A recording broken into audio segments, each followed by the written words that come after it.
વિદ્યાર્થી મિત્રો 12મા ધોરણનું બીએ વિષય એટલે મુદ્દાઓથી ભરપૂર વિષય, મુદ્દાઓથી ભરપૂર ચેપ્ટર અને મુદ્દાઓથી ભરપૂર ટોપિક.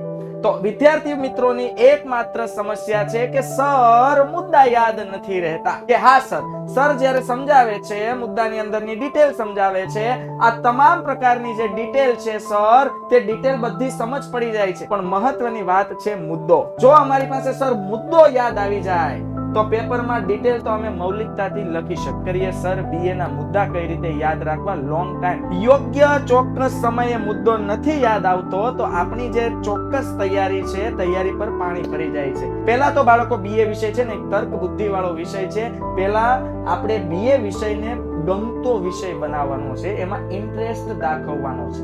જે દિવસનું કામ જે તે દિવસે પૂર્ણ કરશો ને વિદ્યાર્થી મિત્રો, તો મને ખાતરી છે કે અઠવાડિયું 10 દિવસમાં તમારો કોન્ફિડન્સ લેવલ અપ જશે.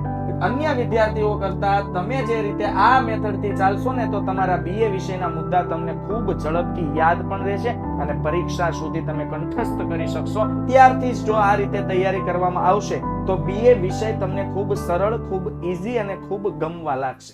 વિદ્યાર્થી મિત્રો, ધોરણ 12 ઓલમોસ્ટ દરેક જગ્યાએ દરેક સ્કૂલમાં શરૂ થઈ ગયું છે અને ખાસ વિદ્યાર્થી મિત્રો હું તમને વાત કરું તો બીએ વિષય એટલે કે આપણો વાણિજ્ય વ્યવસ્થા અને સંચાલન વિષય, આ વિષયમાં વિદ્યાર્થી મિત્રો જેમ ભણવાનું શરૂ થયું, કોઈ જગ્યાએ અડધું કે કોઈ જગ્યાએ એક ચેપ્ટર ચાલ્યું, એમ જોઈએ તો ટોટલ 12મા ધોરણમાં બીએ વિષયમાં 12 ચેપ્ટર છે. પણ વિદ્યાર્થી મિત્રો 12મા ધોરણનું બીએ વિષય એટલે મુદ્દાઓથી ભરપૂર વિષય, મુદ્દાઓથી ભરપૂર ચેપ્ટર અને મુદ્દાઓથી ભરપૂર ટોપિક. તો વિદ્યાર્થી મિત્રોની એકમાત્ર સમસ્યા છે કે સર મુદ્દા યાદ નથી રહેતા.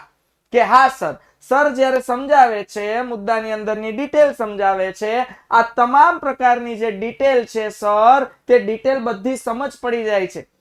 જો અમારી પાસે સર મુદ્દો યાદ આવી જાય તો પેપરમાં ડિટેલ તો અમે મૌલિકતાથી લખી શકીએ. હા વિદ્યાર્થી મિત્રો, આપણા બીએ વિષયમાં તમે અવશ્ય સમજી વિચારીને મૌલિકતાથી લખી શકો છો, ટોપિક રિલેટેડ લખી શકો છો, પણ મહત્વની વાત છે મુદ્દો.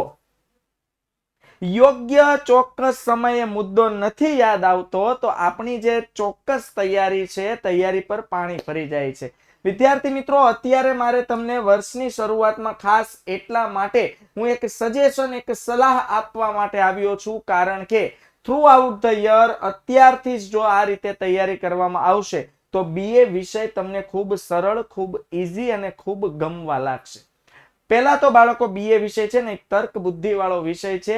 પહેલા આપણે બીએ વિષયને ગમતો વિષય બનાવવાનો છે, એમાં ઇન્ટરેસ્ટ દાખવવાનો છે. કઈ રીતે બાળકો? જેમ કે આપણા સર જ્યારે આપણને ભણાવે છે ત્યારે ખૂબ જ એકાગ્રતાથી અને ખૂબ જ ધ્યાનપૂર્વક દરેક ટોપિકને સમજવાના છે.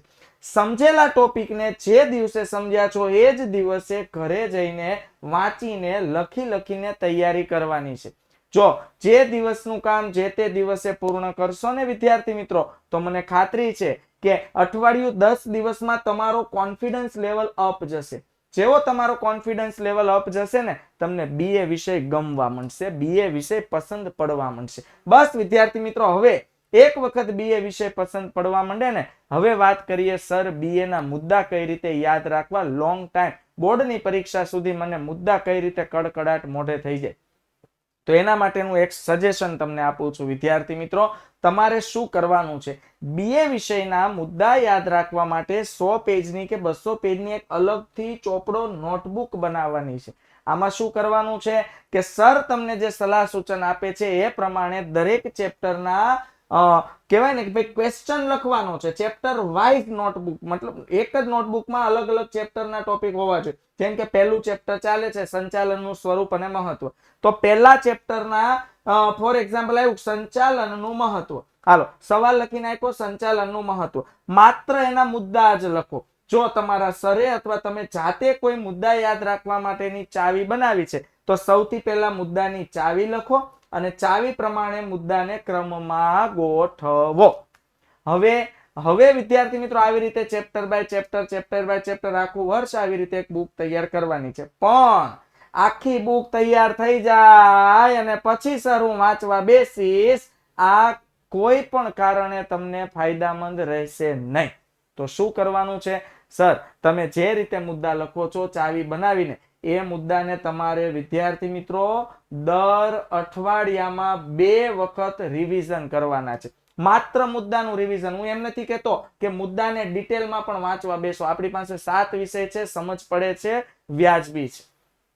પણ અઠવાડિયામાં 2 વખત, કોઈ બુધવારનો સમય લઈ લો અથવા રવિવારનો સમય લઈ લો, જેમાં તમારે માત્ર 1 કલાકનો સમય કાઢવાનો છે. એમાં હજુ તો શરૂઆતમાં કઈ એટલા બધા ખાસ ટોપિક હશે નહીં. ઓકે, તો તમે બહુ ફાસ્ટ અને ઝડપથી ક્વિક રિવિઝન કરી લેશો. અને આ જે નોટબુક છે ને, એને ખાસ ચોક્કસ નામ આપો કે મુદ્દાની મહાજાળ કરીશ તો હું સોલ્વ કરીશ જ. બસ આવું સરસ મજાનું હેડિંગ આપીને અઠવાડિયામાં 2 વખત રિવિઝન કરવાની ટેવ પાડો.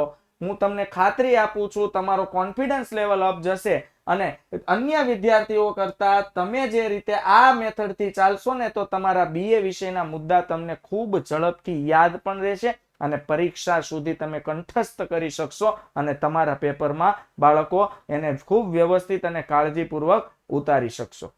ઓકે, તો આ રીતે ખાસ શું કરવાનું છે ફરીથી ફટાફટ કહી દઉં છું. એક અલગથી બુક બનાવવાની છે, જે રીતે ટોપિક ચાલતા જાય. પ્રશ્ન લખવાનો છે, જો મુદ્દા માટેની ચાવી હોય તો ચાવી લખવાની છે ને ચાવીના ક્રમમાં મુદ્દા લખવાના છે. અઠવાડિયાના 2 ચોક્કસ દિવસ નક્કી કરીને કોઈ પણ સંજોગોમાં રિવિઝન કરવાનું છે. માત્ર મુદ્દાનું જ રિવિઝન કરવાનું છે. અંદરનું પછી આપણે મેઇન રિવિઝન કરશું 15 દિવસે કે મહિને કે 1.5 મહિને, ત્યારે રાખશું ડિટેલમાં વાંચવાનું. પણ અત્યારે તો મુદ્દાનું કામ પરફેક્ટ કરશું. અઠવાડિયામાં 2 વખત અવશ્ય વિદ્યાર્થી મિત્રો તમે ખૂબ સારી રીતે BA ભણી શકશો. તમને ઇન્ટરેસ્ટ જાગશે, તમને રસ જાગશે અને એક વખત BA જો તમને મનગમતું થઈ ગયું, પસંદ પડતું થઈ ગયું, તો તમને ખૂબ ભણવાની મજા પણ આવશે અને ખૂબ સારા એવા માર્ક્સ લાવશો. તો અવશ્ય વિદ્યાર્થી મિત્રો હું ખાતરી રાખું છું કે તમે મેં આપેલી માહિતીને અવશ્ય ફોલો કરશો, અલગથી નોટ બનાવશો અને BA માં સારો એવો સ્કોર તમે કવર કરશો.